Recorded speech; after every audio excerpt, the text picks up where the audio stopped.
Thanks so much, everybody, for joining us. I'm really excited to be talking to you guys. I've been covering markets at Bloomberg for about 7 years, and you guys are the big names, so I'm so excited to be talking to you. So driving product innovation through collaboration, I'm thinking, just based on our discussions before the panel today, that there's sort of two areas for us to cover. One is obviously partnerships. Another is acquisitions, which a couple of you are heavily focused on. So I think we'll be going down that way. But maybe we can start with you, Mark, and just talking about, like, what is innovation? Like, when we're talking about innovation, what exactly are we talking about? What does it encompass? How are you thinking about innovation at State Street? Yeah, so when we think about innovation, first and foremost, we need to always put our clients' needs first, right? Otherwise, if we're innovating and we're not solving a client solution, we're not actually being very helpful. So innovation always starts first and foremost with our clients' needs. Then we want to understand from our client, what is the actual issue that they're facing? And then how can together we be that essential partner to provide that solution for them? And one of the interesting things to note is, as we talk to more and more clients, you'll see a lot of these needs have commonalities. And as we hear about those commonalities, then suddenly the light bulb comes up in the innovation idea to be like, hey, we can actually solve this with a product. So I start with, we don't provide products, we provide solutions. So then what does that solution or exposure look like? A great example of that is actually part of our product pipeline was driven by client needs. Recently, we launched an all-weather ETF product called the SPDR Bridgewater All-Weather ETF, and that was driven by the needs of our clients who ultimately wanted to have an alternative exposure in their portfolio that gave them diversified, low correlation benefits. So as we started thinking about through those opportunities, it became a little bit of a no-brainer to think about, well, what are those right strategies to provide? And we ended up on risk parity. It's a very well-known financial solution. And then we determined, well, how do we think about that? Do we do it ourselves? Do we do it with others? And I think the interesting aspect sitting in my seat at SSGA is we had the opportunities to partner externally. And it became a no-brainer to, in essence, go with the GOAT, Bridgewater, the folks who had driven and created the category and could do it so well. Yeah, that was a pretty big launch a couple of weeks ago, and a good time to be launching something like that. So we'll come back to some of your product. But Jose, maybe you can talk about what partnerships mean for you guys. Obviously, you oversee trillions and trillions of dollars. So how are you thinking about it? You recently had a tie-up with OpenAI. So maybe you can talk about how you're working through these things and thinking about them. Look, the way I think about both innovation and partnerships, right, is that like it started out as one of these things in my career where, you know, collaboration, it makes sense to kind of partner with people where you can. Today, it's a necessity, right? Because if I think about the world I grew up in and myself even as a leader, I grew up where I was an investment professional, right? And kind of my value add was pretty clear. Today, that's generally table stakes. What's happened now is, and especially in financial services in general, is technology has moved so quickly that the real value add of where you're driving is how do you innovate to solve the client's needs, that the issue is all of us on our own trying to build that technology ourselves or make these acquisitions. It's largely impossible, which is why you're seeing most of the folks on this stage have announced multiple different partnerships. We announced a partnership with OpenAI. Again, all these things are driven around, look, you can spend billions of dollars and take 10, 15 years to kind of build something, or you can spend 3 times that and make the acquisition. Or the reality is, how do you start finding your lane and where you bring value? And through that partnership, find that collaboration that also leads to innovation in a joint way. And that is, I think, the wave of the future, right? You're seeing a tremendous amount of consolidation in our space, and you're going to continue to see that. And you're going to continue to see these partnership deals because, again, if you're the alternative shop, does it make sense for you to buy a big ETF business? Or if you're the ETF business, does it make sense to buy something for 40 times earnings. I think it makes a lot more sense to bring in the partnership abilities that gives the best outcome to our clients. Meaning that sometimes it's better to do a partnership than it is to do a big acquisition, for example. And not only that, sometimes it's your only option, right? I think today, again, technology is moving so quickly, and more, how our clients pick who they do business with is, where we added value before, those are table stakes. Now it's how do you get me scale? How do you get me ease of use? It's the wrapper or the ultimate delivery system to that client. And when you have all that together, no matter how big of all the trillions that add up to all of us on this stage, that in its own right, all of us It's a lot of trillions. It's a lot of trillions, but by ourselves, we can't deliver this ultimate solution to our clients, right? We have no choice but to partner. Okay, Brian, so delivering these ultimate solutions, clients saying, we want X, Y, Z, but we're talking about innovation, right? But then when we come to the actual things that you guys are providing, there are things that have been around for 30 years, right? ETFs, things like that. So what is innovation? Like what is the new stuff that's being offered? What do you give clients when they're asking for specific things? Yeah. So first of all, it's awesome to see everybody here today. You all can't see it, but we're looking at the ocean out there, and you're stuck looking at us. So we're going to start off by apologizing for that. I do think that it's important for us to set the scene with this conversation with two things. Number one, what I know everybody in this, I was going to say room, but whatever this construct is, we are in what I think is the best industry in the world. Our job is literally to help investors achieve their financial goals, whether that's retiring, whether that's paying for healthcare, whether that's putting kids through college. All of those things are the North Star for what all of us do. But we also have a big challenge because, as has been mentioned, our industry is going through an incredible disruption right now. Now, we don't always see that like day to day, right? Because it's not immediately obvious to us. And the reason for that is because the switching costs in our industry are incredibly high. Show of hands, how many people canceled their cable within the last year and bought Hulu or YouTube TV? Easy decision, right? Cost me $50. If I don't like it, I'll go back to cable next week. In our industry, you can't change right away because maybe you've got embedded capital gains. Maybe you've got a relationship that you've been working on for decades, and calling that client and saying, oh, hey, this ETF's a little bit cheaper than that mutual fund that you own is too disruptive for the journey.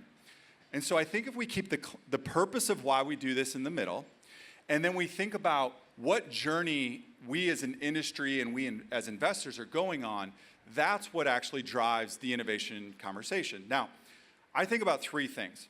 One is, can you serve the client well? I thought Mark said that extremely well. Starting with the client, are you solving a problem for that client? The second thing is, are you actually good at it? Do you have the investment capabilities to solve that actual problem for the client? And then the third thing is can you deliver that in a thoughtful and compelling way? And when you get those three things to line up, and you need to get all three to line up, that's when you have true innovation that's actually going to work. So what are clients asking for right now? Like when they're coming to you, what types of things? Is it private credits? Like what specifically is the hot thing right now? Okay, so there's a couple of things that I think are major themes that are playing through. So the first thing that I think is more of a solutions-oriented mindset, right? So now that plays out in a couple of different ways, but it might be that I don't love taxes. I don't know if anybody have clients or think that they don't love taxes, but I think that's probably a common theme. Don't want to avoid them, but if we could defer them, that might be helpful. So things like direct indexing that help alleviate the client's challenges around taxes. So we've got a leading SMA and direct indexing business at Goldman Sachs. That's something that we've been doing actually for decades, and now we're making that available, to investors in that way. That's one example. We can build custom models around that as well. We've got a strategic partnership, and I know we're going to get onto it in a second, with GeoWealth, where we're working with them on solutions. The second thing is they're asking for active ETFs. We love the ETF wrapper. Yes, it's been around for 30 years. We love the ETF wrapper, but we want active, differentiated capabilities in that technology. And so how can we deliver that? And then the third thing, and you alluded to this, is alternative investments. Now, we say alternatives like writ large, like this. It's really different, right? When we say private credit, what we mean is enhanced yield. When we say private equity, we mean maybe additional performance. When we say real estate or infrastructure, what we really mean is diversification next to some of the public securities that we have. And so I think those are the three major themes that are playing through in client portfolios right now. I love to hear that active ETFs and ETFs in general are something that's important to people. I always joke it's job security for me because I cover ETFs at Bloomberg. But Mark, let's go back to, you were just talking about one of the ETFs that you guys launched. It came about because clients were asking you for that type of product. So can you talk about how partnerships form? How do you know you want to work with Bridgewater, for example? How does that come about? Yeah, so look, I think with any partnership, I'm going to take the lead from Brian. Hands up who's married in the audience. It's a partnership, right? There's good, there's bad, but ultimately it's about understanding what each other's needs are, where each of the different partners excel. It's a two-way system. So then when I think about what does that mean for us in the financial markets and in ETFs and in SMAs and model portfolios, when I first think about partnership, it's about, well, what is the brand that the partner is bringing to the table? What is the brand recognition? You see, brand is earned. It's not given, it's earned. And that's a very key aspect that you need to start with. And then as you think about the brand, so what's our brand at SSGA? Well, you know what? We're really good at doing ETFs. We pioneered ETFs with SPY, right? We continue to democratizing investments to clients. So we bring that from the ETF wrapper. So then when we think about some of those fast-growing trends that Brian mentioned, alternatives. Okay, so who are the right partners in the alternative space that we should work with? What are they well known for? And then when you bring everything together, that's ultimately how you create the best solution for the client. A note to Brian's earlier point, I didn't talk about product, I talked about solutions. How important is it, to go back to Bridgewater, for example, for the party that you're partnering with to have that brand name? Like, how important is the brand name itself when you're thinking about, working together with somebody? Yeah, so when I think about innovation, there's sort of three key things we always have to focus on. Is one, what does the client need?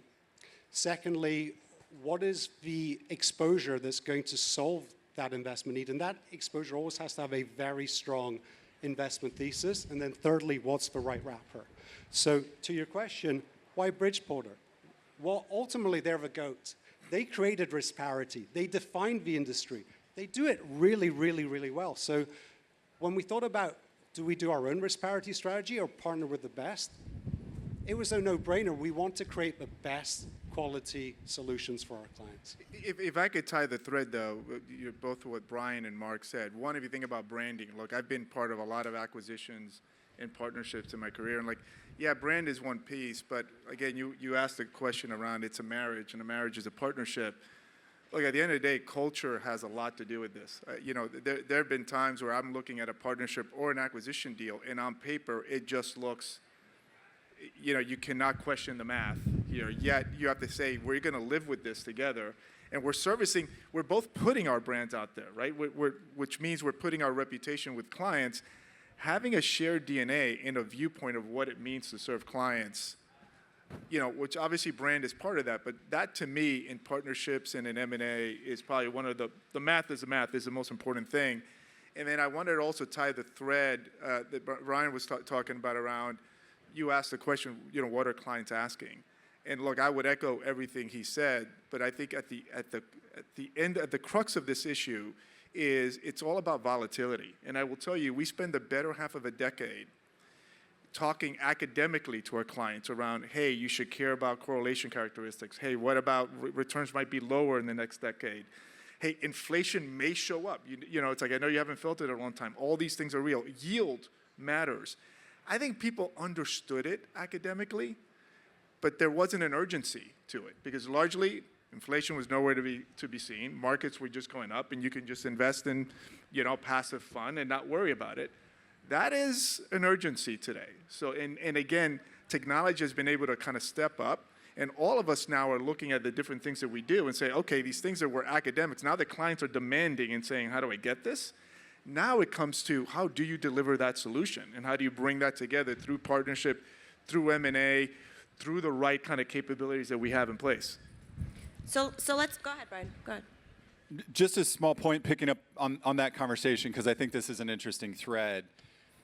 Another trend that's happening in our industry is there's an expectance for transparency. And it used to be, if you recall, buyer beware. It used to be buyer beware. The issuer had more information and kind of good luck. Now it's transparency. ETFs have driven transparency on portfolios.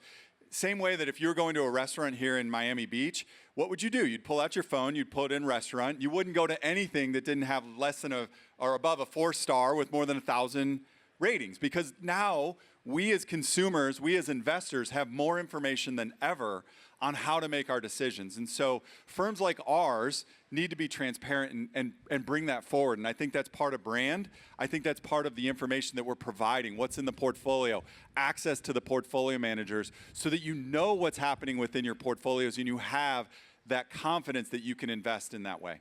Another plus for ETFs. Definitely. Jose, to go back to the culture point, how do you evaluate whether or not it's going to be a good cultural fit? If you are thinking about partnering or doing an acquisition, do you go by feel? Is it a gut intuition type of thing, or how do you evaluate it? Look, obviously, I do go a lot by my feel and my gut, but what I would say is that for most of the things, the way I really lean in and say, do we have the right culture and the DNA, it always, to me, starts with, are you having the right conversation first? So it's so easy to kind of get at the table, and again, the math makes sense. Let's talk about how great this deal would be. For me, typically, I would always get to the table and say, well, let's first talk about why we shouldn't do this. I think that's probably a better conversation, because we all know why we're here. We took this meeting, there's an interest here. What are the reasons we shouldn't do this? Or what are the reasons that, we shouldn't do this with someone else or multiple people? Again, I've always said I live in a world where we have a lot of frenemies. Some of the folks at this stage. We compete, but we're also clients with each other at the same time. And a lot of that drives to, when you're sitting there, are you having the right conversation, the hard conversation up front? Because ultimately, again, I've made those mistakes as well. On paper, it looks terrific. Everything is lined up, and then you go off to market, and you've got two people trying to talk to the same client. You've got different cultures deviating. And clients feel that. I think, to me, it's around having those tough conversations first versus the euphoria as to why you want to get together. Can you tell us a little bit about how your OpenAI partnership came about and what the thinking was behind that one? Yeah, I think there, and again, I've always said I'm fortunate to be at a firm like BNY where, look, they're spending anywhere between $12 and $15 billion a year in technology. And by the way, they're spending that money in technology to service asset managers and advisors alike, right? So I'm sitting there with a home field advantage coming in, and they touch $50+ trillion across the globe. So these are things where, whether it's OpenAI, whether it's the folks on this stage or a lot of other companies, largely BNY is touching you in some way in servicing. So really, going back to that, are we building a better culture at BNY of driving that partnership conversation? That's what someone like Robin Vince, who's kind of come in as a CEO, has really done, is say, okay, we're touching over a third of the world's assets and clients. We're touching an OpenAI already. The firm is custody and administers 80% of the digital assets, for example, in the US, in Canada, or North America. It's empowering, the fact that we do that, to broaden out these partnerships that before maybe you had more silos in terms of how you approach this. How do you take all our conversations, all of our relationships, and have more meaningful dialogues? That's how OpenAI happened. We were talking to them in a vertical. By the way, do you know what we're doing with the rest of this organization? They're seeing that. They see the connections. And literally, that is just getting C-suite and senior people to have more meaningful conversations together. Brian, obviously things don't always go smoothly, and I'm not talking about anything at Goldman, but let's say there is a culture clash. How do you account for that? Like, what do you do if there really is a culture clash? Because you guys have had a couple acquisitions. So what do you prepare for if things don't match up? Okay, so I mean, if you think about this industry, it's a very complex, it's a very competitive industry. It's full of people that are incredibly smart and driven, and so kind of staying away from like what's gone wrong, but really what happens next. So if something goes wrong, which it can, or there's things that you can't control, right? Markets these days are a little choppier than we necessarily would all probably prefer. It's how you react to that, number one, which is keeping your focus on what you're trying to achieve, your North Star, serving clients in the best way that you possibly can. Number two, I think it's all about communication and trust. This is a team sport that we all play. You have to have trust. And whether that's the investors that you partner with, the marketing group, the distribution team, everybody has their unique specialties that they bring to the table, and you have to have this trust. And if that happens, what you find is you get into this flow state where the flywheel starts to spin, and then you really start to achieve new levels. Now, we've been looking at the markets over the last couple of weeks, and they've been a little choppy, as we're all quite aware. But that's been a great opportunity for us to just communicate with clients, bring in the leading researchers on AI, to kind of Jose's point earlier. When the markets reprice around a DeepSeek announcement over the weekend, and all of a sudden the catalyst that's driving markets forward around NVIDIA and the AI disruption is getting repriced. How do you think about that? And so, at Goldman, we pull in our expert on AI, we pull in experts on technology, and we want to communicate that to clients and say, real time, here's what we're seeing out there. We don't have all the answers, but we know that we can help get to that, and here's transparently what we're doing.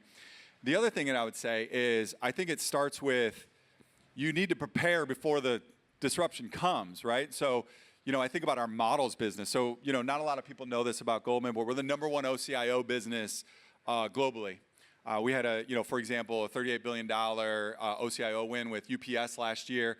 And the reason we win those is because we are a diverse asset manager. We're the top 5 public asset manager. We're the top 5 alternative asset manager. We're a $3 trillion asset manager. Not a lot of people know that about us.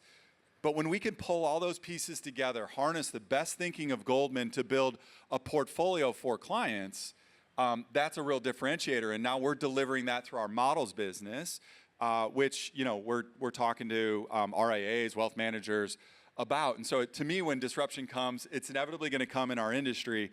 It's how you prepare for it by building great portfolios, and then it's how you react once it's happened. Would you say the current times are disruptive times? How do we characterize? So I'm thinking on 2 wavelengths here. So our industry is being disrupted. You referred to this earlier. So ETFs were launched 30 plus years ago. They still only make up 1/3 of the 40 Act marketplace here in the US. So there's $30 trillion across ETFs and mutual funds. ETFs are only gaining about 2% market share a year. So all of us would sit here and say they're disrupting, but the rate of change is stretched out over a really long time, and that's just kind of one example. On the other hand, if you're asking me about markets right now, too early to say. We have a healthy kind of correction that's underway. I think there's a lot of uncertainty in the air right now. We're talking about tariffs. We're talking about some of the geopolitical issues that are out there. I do think if some of those things cool off a little bit, that we've got a great story, and the markets will continue to kind of constructively move forward. I agree that, look, I think disruption is kind of in perpetuity.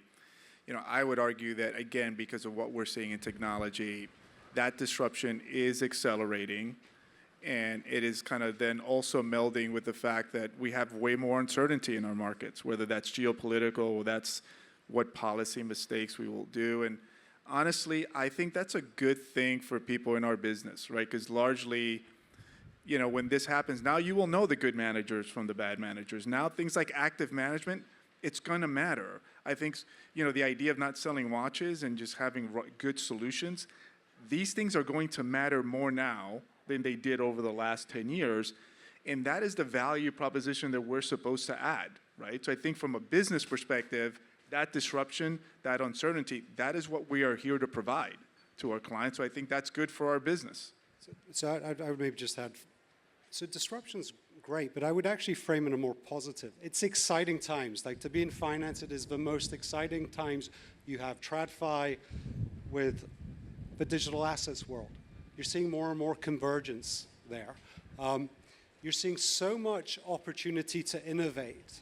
You're seeing so much opportunity to provide new solutions to clients that actually for all three of us, it's wonderful for us to think about how can we be there for each of the clients and try to solve that issue that we know the clients probably have. So I would spin it more as it's a very exciting opportunity for innovation for us today. And we got to be comfortable with the world changes, and that's what we're here to provide those solutions. Yeah, just to be very clear, it is great for our industry. It is great for investors. The things that it is driving from an outcome standpoint are substantially better than even just a decade ago. And what's exciting is, you know, if you talk to some index providers, they would kind of act as though they solved investing 100 years ago when they launched, sorry, Mark, the S&P 500. You know, we've 1923, the S&P 500 was invented, and now this is a great way to get exposure to the markets. And I just don't know, right? Like, I think that we're going to have continued innovation, and probably the next thing that's out there, maybe it's already out there, but when we look back in 70 years, we're going to see that all this disruption did drive better outcomes for investors. But you talked about, being ahead before the clients come to you with things. Is right now a time when you are actually getting a heightened number of calls from clients, or are you doing much more outreach because things are choppy? So I think it's to me, but so both, right? So I think of like the Steve Jobs quote where, I can't remember the exact setup, but he was like, basically if they'd asked people if they wanted, like how they wanted better transportation, they'd ask for faster horses instead of the invention of cars, right? And so, I think it has to be this ongoing dialogue with investors, and you have to go and sit with investors or talk to them and say, what are your pain points? If it's capital gains coming off of a mutual fund, I think that's an interesting conversation to have with investors around the tax efficiency of ETFs. If it's around, kind of the ultra high net worth, which I know a lot of RIAs are, really, really focused on, maybe direct indexing is a more targeted solution because it can, again, solve that particular pain point that investors may have. So I think it needs to be the combination of kind of closing your eyes and imagining what the future could look like, and then going and validating that by talking to investors. I've seen a lot of innovation in this industry where it was innovation for the sake of innovation. It either didn't solve a client problem or it was so far out there that it wasn't relevant right now. And I think the key is finding that tension in between where it actually solves a problem and the timing is now. And so that's really how you have to think about finding that spot. And it is both, but I my personal experience over the last several years has been we've had to adapt very quickly to very nervous clients, right? We think about whether it was the banking crisis, the COVID, so many things where immediately you were flooded with questions and conversations. And two things can be true here, right? On one end, you could sit there and go, well, what's the issue? Markets are at all-time highs. Yeah, we're in a soft correction. You go back, it's like if all you did was put this in an S&P 500 and forget alternatives, forget everything, you would be doing pretty damn good right now. So what's up? Well, what's up is that through these major, again, whether it was COVID, whether it was elections, these things, people felt what volatility felt like in their portfolios. And all of a sudden, it focuses you to come in. And that uncertainty today, I think you have clients a lot more nervous coming in. And while we've been espousing kind of the academic views of what you should do, this is real now. So when the client is like, hey, I hear you, show me what you got. Do you really have something more than a target date fund to show them? Now it's like the real thing of like, do you really have this solution that we were all talking about? Show me how this feels different, because by the way, you told me to put this in a target date fund, and guess what? Everything all correlations went to one, and it wasn't looking very good. It wasn't feeling very good. So now it comes back to, we spoke great academically, Are the products there? Are we utilizing the technology? And I think this is where you're seeing a lot of partnership and stuff coming in and say, well, look, now it's an urgency. And that urgency is driving to more calls and more demands, which is driving to, this is how capitalism works. This is why you're seeing the partnerships being announced, because there is a need to meet that demand. But so to go back to partnerships, and as I mentioned, Jose, you guys have been doing quite a bit of acquisitions. If the environment is choppy, volatile, if things, if you have tariffs 1 hour and not the next, does that make it more difficult to partner up with people and try to just because the future is a bit more uncertain? Yeah, look, I think anyone who's been involved in acquisitions and partnership, I've always said, like, almost the best acquisitions I've done have been involved in, the taglines the very next day was, whoa, they overpaid. Whoa, this is risky. And guess what? When they're good acquisitions, nobody remembers what you paid for them, and they're good. So the reality is, it takes courage to do these things, right? And it's not just financial kind of exercises here. It is the idea of when you're teaming up, when you're doing these things, you're going to live with them for a long time. The idea that all of us on the stage are with firms that have been around for a long time. Like, the reason you boast around that is it's not easy to keep making these decisions and doing these things and kind of living with it and being around for it for the long time. So yes, these are difficult times to do it. I will tell you, though, these are the best times to do it. When everything is rosy, when everything's rosy and valuations are high, I actually think that's the hardest time. When things are hard and then valuations come into better clarity, I think this is the time where, again, good companies, and I'm surrounded by some of the, two of the best companies out there, that is where good companies make these good decisions. Any big regrets? I've had big regrets, and I will tell you, in every single time, it was not the math, it was not the thing, it wasn't a good fit. And you know what? Maybe we didn't lose a lot of money, maybe we maintained the integrity of what we delivered, but every single time I would say that gut check of like, hey, we got really excited by the math or the opportunity, but we kind of knew inside it wasn't a good fit. I'm batting 1,000 there in those things not working out. So it comes back to that gut feeling once again. Yeah. And Mark, obviously partnerships don't always work out very, very smoothly. So when things are a little bit rougher, whether it's a culture clash or something else, what do you do? To me, partnerships, I go back to my marriage analogy. It all comes back to trust, okay? You need to believe everybody's coming from the right place. They have the same objective. And ultimately, in life, when you have the same objective and you have that trust, you can work through things. It's okay to disagree, okay? And actually, sometimes disagreeing allows you to think about the next innovative solution so you can use it to the positive. So that's how I think about any partnership. There'll be good and bad, but ultimately you have a collective objective, you're going to get there. And then I think the other key part that we haven't really talked enough about regarding partnerships, it can't be a one-off transaction. It needs to be for the long term, and you want to work with that partner over multiple projects and multiple areas. Brian, we have 1 minute left, 45 seconds. Any parting thoughts, any wisdom to give our audience? Sure. So, we talk about disruption. We talk about all the industry trends that are happening. And so what I'm reminding myself, and maybe I'll just say out loud if it's beneficial for anybody in the room, is think not about where are we going to be next week, next month, but what do you need to do to be where you need to be in 3 years, 5 years, or 10 years? Because I think, as Jose pointed out, this thing's speeding up very rapidly.